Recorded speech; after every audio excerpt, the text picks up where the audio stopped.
네, 이번 차시에는 농업과 4차 산업혁명과의 만남, 뭐냐 하면 스마트팜에 대해서 우리가 살펴보도록 하겠습니다. 먼저 학습할 내용은요, 스마트팜의 등장, 스마트팜 농장은 무엇이고, 이러한 스마트팜을 도입하면 어떤 효과가 있는지. 먼저 이제 스마트팜이 등장하게 된 배경에는요, 물론 ICT의 발전이겠죠. 그래서 기존 산업의 AI, 그러니까 인공지능과 빅데이터 또는 5세대 이동통신 기술, 스마트폰 앱 등 첨단 기술을 적용해서 생산성 혁신을 이룬다는 것이 4차 산업혁명의 기본이 되겠죠. 그래서 한국 경제는 반도체, 스마트폰 등 첨단 IT 강국으로 변화하였습니다. 하지만 이런 IT 강국인데도 불구하고 농업과 농촌의 경쟁력은 첨단 산업의 면모와는 달리 취약성을 노출하고 위기에 처한 경우도 있었지만 한국 농업은 녹색혁명을 통해서 생산성 향상으로 자급자족에 성공하는 등 눈부신 성장 모습을 보였죠. 그래서 이것이 경제발전의 초석이 되었죠.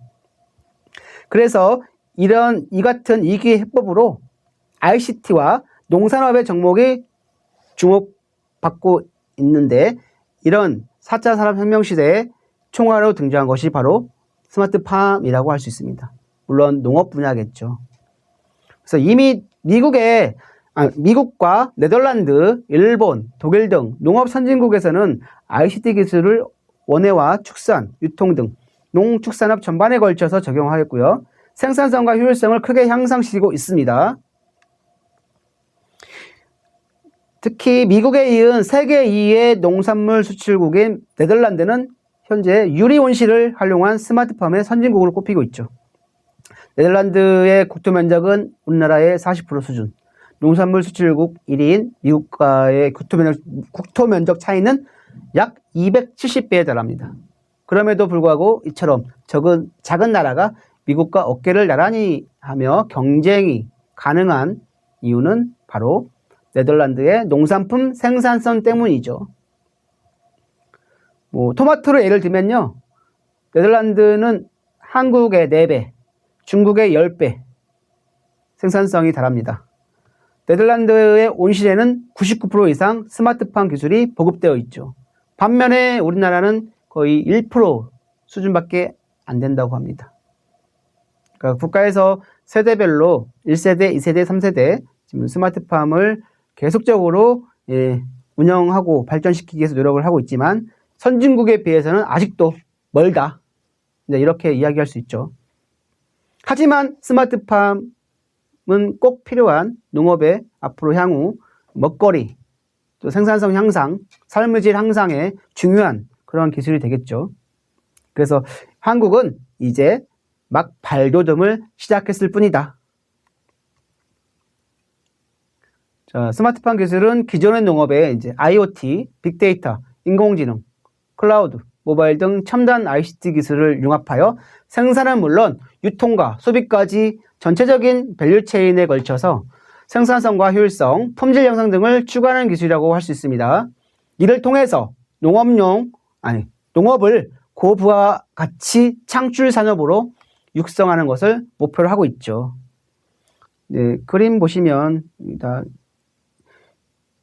시범 사업을 하면서 지금 기술을 구축하는 장면인데요. 네, 아직 발돋움 단계지만 계속적으로 기술을 도입하고 더 적용시켜서 확대하는 추세에 있습니다.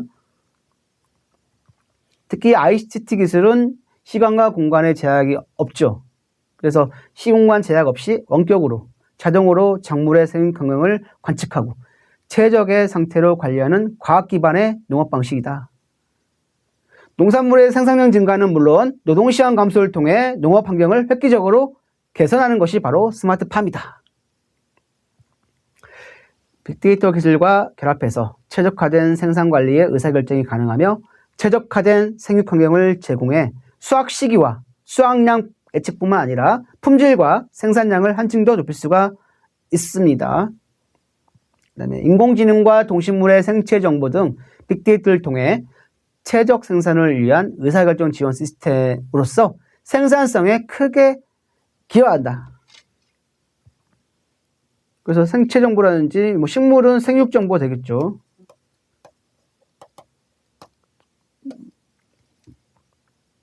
또는 아까 했던 뭐 작황 정보라든지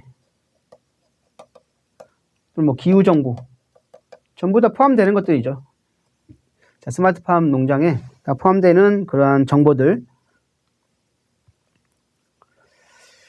그래서 그림을 보시면요, 복합 에너지 관리와 스마트 농작업을 플러스시킨 아주 생산성과 노동력을 절감시키고 수익은 창출시키는 그러한 지능형 농장이라고 볼 수 있죠.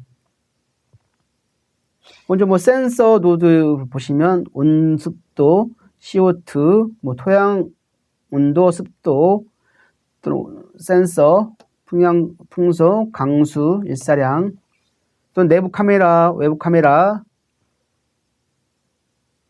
내부에서의 뭐 전동 개폐기, 보온 커튼, 배기구, 통기구, 냉난방기,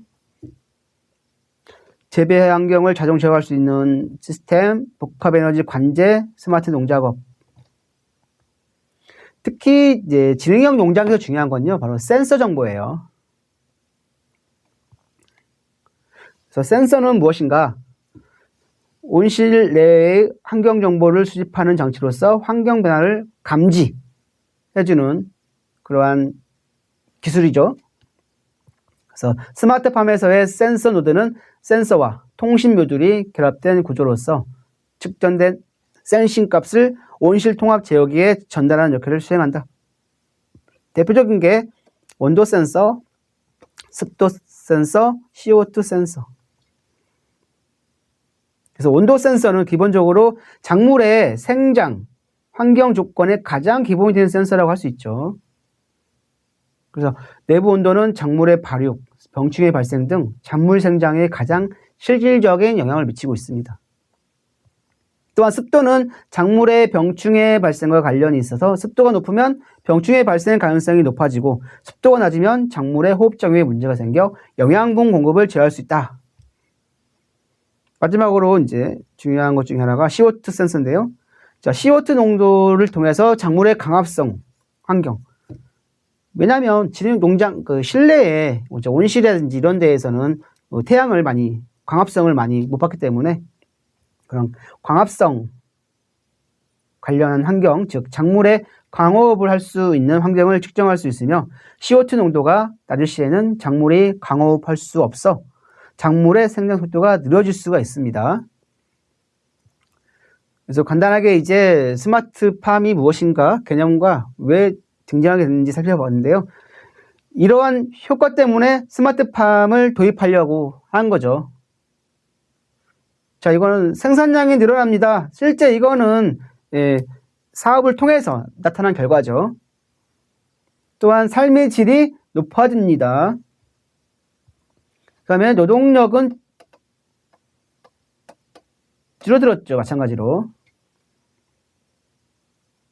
그래서 편의성, 노하우, 소득 면에서 언제 어디서나 감시 제어가 가능하기 때문에 편의성이 좋아졌고 센서와 데이터 기반 농사를 통해서 노하우를 습득해서 대부분 그 관리인들은요 관리만 하면 되죠.